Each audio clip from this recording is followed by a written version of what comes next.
Hey, salut à tous les amis, j'espère que vous allez bien. Bon bah ça va super, on se retrouve pour une nouvelle vidéo. Donc je suis en voiture sur le retour tout simplement. Je vais à Honda pour acheter le kit bridage de ma moto parce que oui, ça y est, j'ai trouvé la moto que je voulais tout simplement. Donc je vous en parlerai dans une autre vidéo.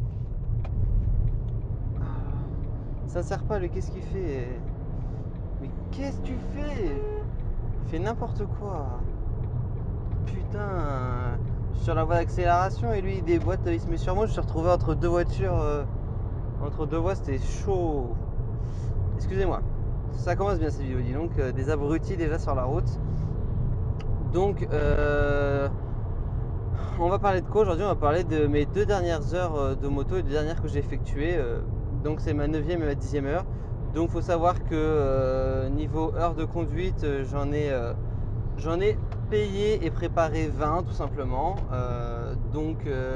Là, j'ai effectué la moitié. Donc, j'en profite pour faire un peu un bilan.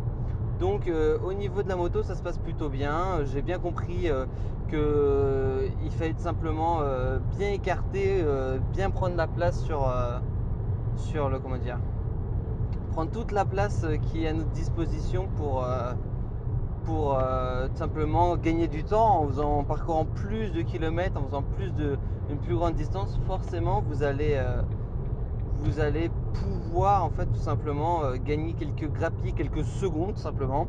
Donc je commence à être de plus en plus régulier, à réussir de plus en plus. Donc pour le moment, j'ai pas de chrono, donc je sais pas exactement combien de temps je mets, si je mets trop de temps, pas assez de temps, etc. Donc je sais pas si je dois accélérer un peu la cadence ou si ou je dois encore ralentir tout simplement. Donc ça va être à déterminer dans les prochaines heures. Donc ça s'est bien passé, il faisait plutôt beau, donc ça c'est cool, j'aime bien quand il fait beau, c'est agréable en moto, même parfois même trop chaud malheureusement. Hop, donc là on voit au milieu. Hop, les feux. Donc voilà. Par contre, mauvaise nouvelle, mon moniteur est tombé à moto, donc je sais pas dans quelles circonstances, hein, je suis pas au courant, étant donné que je n'étais pas là et qu'on a eu juste un mail pour nous prévenir que notre cours était annulé. Donc j'ai raté une séance, donc là je me retrouve donc avec une séance de retard. Ça fait donc 15 jours que j'ai pas eu conduite. Il faut savoir que voilà, là jeudi j'ai une autre heure de conduite tout simplement. Et après, je pars au ski, donc va se repasser encore 15 jours sans moto. Donc j'espère pas trop perdre. D'ailleurs, si vous avez des astuces pour m'aider à pas trop perdre, envoyez-moi ça dans les commentaires parce que je trouve c'est important de s'aider entre nous. Et moi, voilà, j'aimerais éviter de trop perdre. Donc je sais que certains prennent le vélo et s'entraînent à faire du lent à vélo pour de rester au ralenti sur leur vélo il paraît que ça aide apparemment après pour le permis, mais je pense que ça c'est valable au tout début. Je pense qu'après c'est plus trop le cas étant donné que la moto est beaucoup plus lourde et on la maîtrise un peu mieux tout simplement. Donc j'ai bien compris qu'il fallait voilà, prendre plus d'espace sur la voie. Pas hésiter, en fait j'avais pas compris que les délimitations ne sont qu'à certains endroits. Il y a plein d'autres endroits où en fait on peut dépasser, il n'y a pas de ligne séparatrice tout simplement. Des deux côtés je commence à me sortir, j'ai commencé à prendre un passager tout simplement et j'ai commencé à être passager. Donc ça me permet tout simplement de découvrir un peu la moto en duo parce que je vais faire beaucoup de motos en duo plus tard et il y a une partie d'épreuve en duo, donc il fallait que je commence à m'y préparer. Donc qu'est-ce que ça change? Ça change énormément de choses. Déjà plus de poids à l'arrière, donc j'ai eu plusieurs cas. J'ai eu mon moniteur, donc lui qui est un homme assez baraqué, un peu fort, donc forcément ça fait un sacré poids tout simplement. Et après j'ai eu un collègue en apprentissage comme moi, super léger, et une fille derrière moi. Alors c'est vraiment impressionnant comme on voit déjà la fille toute mec, toute fine, etc. Donc je ne la sentais pas en fait. Je conduisais, la moto réagissait exactement comme quand j'étais tout seul. Il n'y avait vraiment pas de différence de poids, c'était impressionnant. J'étais même étonné quand elle m'a dit c'est bon on peut y aller. J'étais mais t'es sûr que t'es sur la moto là? Parce que je ne te sens pas du tout tout simplement. Donc voilà, il faut faire gaffe parce que justement on n'a pas l'impression qu'on a un passager, donc faut pas l'oublier. Après pour mon autre collègue, je le sens à peine, franchement, je sens quand il monte bien sûr. Après quand il est dessus, il est dessus. Donc pour faire monter un passager, comment ça se passe? Ça se passe sur la gauche de la moto. Vous enlevez votre béquille, vous vous mettez sur vos deux pieds au sol, d'accord? On ne monte pas quelqu'un sur une béquille. Vous arrangez ensuite pour soit mettre votre première et garder votre embrayage, soit rester en neutre. Moi je préfère rester en neutre tout simplement. Donc vous ouvrez les deux cale-pieds, personne monte, donc à gauche et en jambe comme vous derrière vous. Donc avant de monter, elle vous tape sur l'épaule gauche pour vous assurer pour vous prévenir qu'elle monte. Donc là vous pouvez lui dire non non attends, ou si vous dites rien c'est bon on peut monter la personne. Ensuite, une fois qu'elle est montée, elle serre bien ses cuisses contre vous, elle serre bien contre la moto son corps tout simplement. Elle fait corps avec vous, elle fait corps avec la moto. Et là, ensuite, c'est bon, vous pouvez y aller tout simplement. En général, elle vous fait un signe, elle vous le dit, elle vous tape sur l'épaule une nouvelle fois et autres. Ça veut dire que ça y est, vous pouvez y aller. Ça dépend en fait de la communication, du bruit environnant. Des fois, on peut parler, des fois, c'est difficile de parler avec la personne qui est avec nous sur la moto tout simplement. Donc ça va dépendre un peu de vous, comment ça se passe avec la personne avec qui vous êtes. Je sais que tout le monde n'a pas le même code et que suivant la personne avec qui je suis, pareil, je réagis pas pareil. Je fais pas partout tout le temps la même chose avec les mêmes personnes, tout simplement.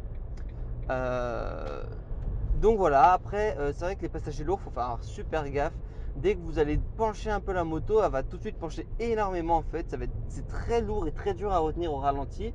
Donc le parcours à haute vitesse, je pense que ça doit tirer aussi pas mal. Mais c'est vrai qu'à basse vitesse, c'est vraiment vous qui retenez tout le poids du passager parce que lui, il fait rien tout simplement. Alors attention, le passager en duo, il doit toujours être sur la pointe des pieds. C'est très important. Mais ne pas appuyer sur ses pieds. En fait, il est reposé sur les repose-pieds. C'est bien des repose-pieds et pas des appuis-pieds. On est d'accord hein, parce que franchement, si il appuie, franchement, vous le sentez tout de suite et la moto, elle prend une sacrée claque dans la gueule parce qu'elle va pencher du côté de la personne appuyée. Si elle appuie plus d'un côté que de l'autre, tout simplement. Donc c'est vraiment juste, on se pose, on serre la personne de devant et après on met les deux mains derrière au niveau des poignets. Comme ça, c'est nickel. Ou alors, nous, on pratique les mains sur les genoux. Comme ça, vous ne dépassez pas de la moto et vous ne dérangez pas. En cas de rafale de vent haute, vous dérangez pas le pilote tout simplement. Donc voilà, donc ça c'était cool parce que j'ai pu enfin découvrir le duo. Donc ensuite là ça m'embête un peu de ne pas faire beaucoup de motos. En plus il commence à faire beau, ça donne envie. J'ai été, je vous en parlerai, j'ai été au magasin, j'ai acheté pas mal de choses donc, sur internet pour la moto, que celle que j'ai donc regardée, etc. Je vous en parlerai de la moto que j'ai choisie, etc. De ce que j'ai acheté pour la moto et pour l'entretien de la moto parce que voilà, j'ai été en magasin acheter les produits qu'il fallait pour bien l'entretenir, pour bien nettoyer. Je vous parlerai de tout ça dans une autre vidéo. Je ferai un peu, pas un unboxing parce que j'ai déjà tout ouvert, mais je vous ferai un bilan de mes achats. Et puis dans quelques mois, quand j'aurai la moto, le permis, tout ça, qui fera beau, je ferai des balages. Je pourrai donc vous parler de l'efficacité des produits, ce que je conseille ou je ne conseille pas, tout simplement. Donc voilà, je pense vous avoir tout dit. Ça sert à rien de parler plus longtemps avec vous à ce sujet-là. Donc ça s'est bien passé, on continue à avancer. Les heures commencent à se ressembler, pas mal d'entraînement, entraînement, entraînement. Et ah oui, très important, franchement, si vous voulez un super conseil, toujours, avant de démarrer, vous regardez tout simplement, vous avez simplement à regarder le chemin. C'est-à-dire que vous regardez avec vos yeux et limite avec vos mains, vous faites tout simplement le circuit que vous devez faire, tout simplement, pour permettre en fait à votre cerveau de réagir et de comprendre ce que vous allez faire.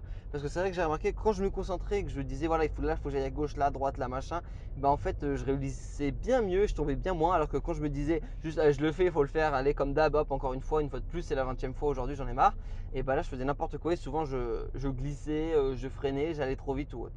Donc voilà, j'espère prochainement faire un chrono avec le chrono, voir si je suis beaucoup trop lent ou si je suis trop rapide, si machin, pour savoir, pour simplement, si je suis trop lent actuellement, c'est-à-dire que ça me permet d'accélérer un peu, de prendre moins de risques de tomber. Si je suis trop rapide, c'est-à-dire qu'il va falloir que je m'entraîne encore plus, avoir un meilleur équilibre. J'espère que ça vous a plu. Un j'aime, un partage, un commentaire. N'hésitez pas à me partager vous où vous en êtes dans vos heures, ça m'intéresse. Je vous dis à la prochaine. Allez, ciao, bye bye.